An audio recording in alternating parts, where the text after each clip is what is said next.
two final products up for unboxing and review this season, 2017. Magicshine's MJ 900B and MJ 902B. There's also a third in the lineup that offers 3200 lumens. I won't be reviewing that light, at least not this season.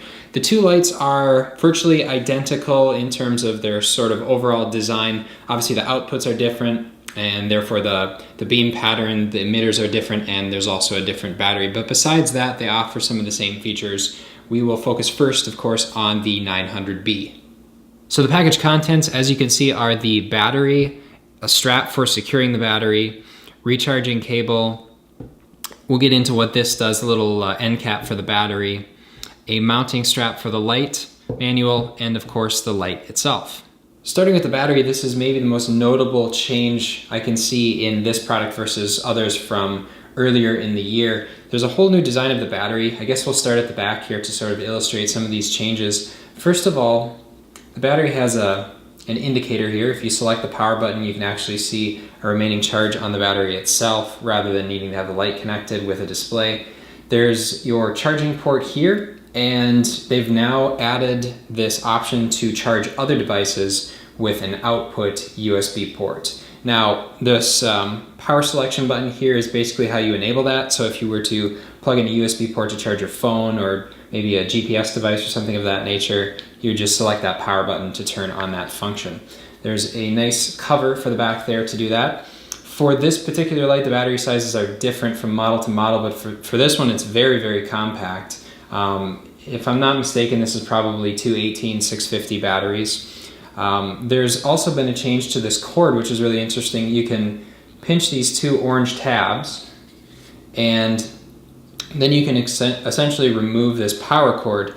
And what that allows you to do is have this as a charger for yourself, or if you had this somehow secured to your bike in some fashion, you could remove the battery from that to bring it inside and charge. So it really provides something that is very compact. Now that dust cap that I mentioned before, right here, pretty self-explanatory. That's just for covering this up if you do remove it and protecting those contacts. There's another change here, and that's actually to the power cord. Previous ones I reviewed were very challenging to actually, not challenging to get it inserted, but to get it removed. The fitting was so tight, not something I particularly liked. This one, a bit different. There isn't a really, really tight snap. It's more almost rubber, it almost seems to flex, I guess you could say. And seems like it'll have a nice watertight connection as well, but it's significantly easier to connect and disconnect. Again, this is the MJ 900B light.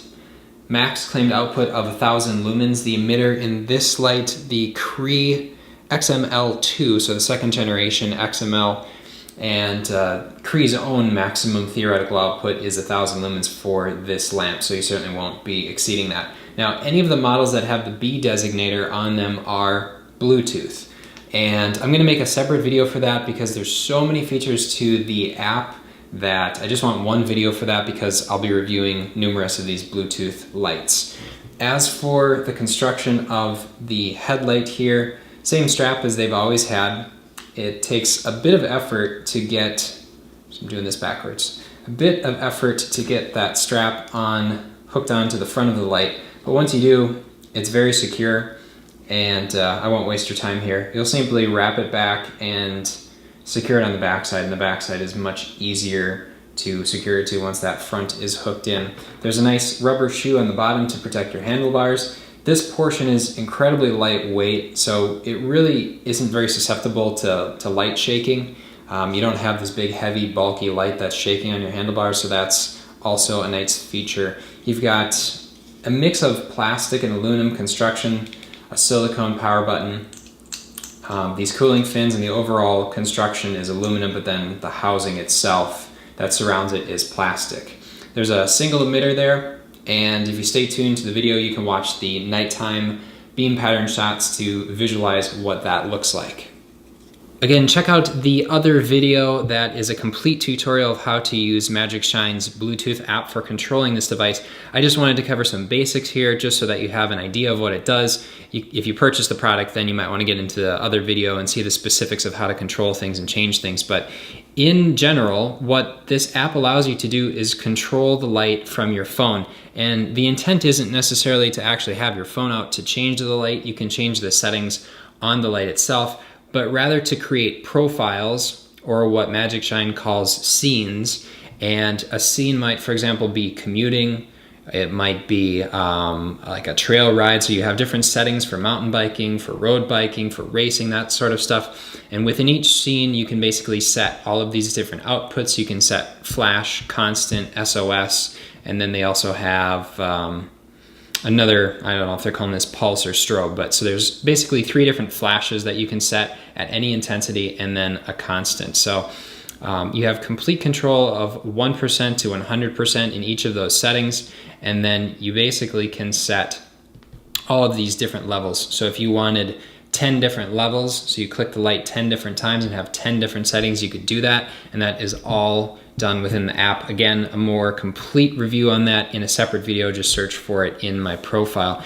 The only other thing that I think is worth mentioning during this unboxing video is the fact that if I'm to shut this off, so let's say for the sake of argument, turn off Bluetooth, turn off the device, this light is now set in that one mode that you just previously used. So there's no way of cycling between, again, commute, trail, race, all of those things. Once you've disconnected the device, you're just set to the last one you had. So if that was trail, then it's set to trail. So that's the app in a nutshell. And again, you can control the light settings directly from the light, of course, just not those different modes. Finally, we'll give the system away here. We'll do a couple things independently. The battery, 161 grams, the light, 46 grams, a system weight of 216 grams. So relatively lightweight system for what you're getting.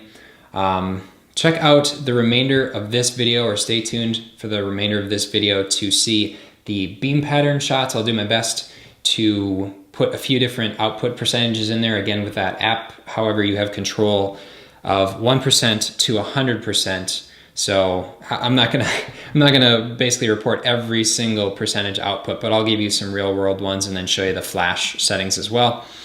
As I mentioned before, MJ902B up for review. You can find that video within my channel. The application to review that in full, see everything that you can do within that and explain that deeper, that's available within my channel. And if you appreciate this video, I do appreciate the thumbs up. You can subscribe to see more videos of this. Subjectivecyclist.com for the review of this product, more specs, and yeah, check out everything that's available there and on YouTube. Everybody, thanks for watching.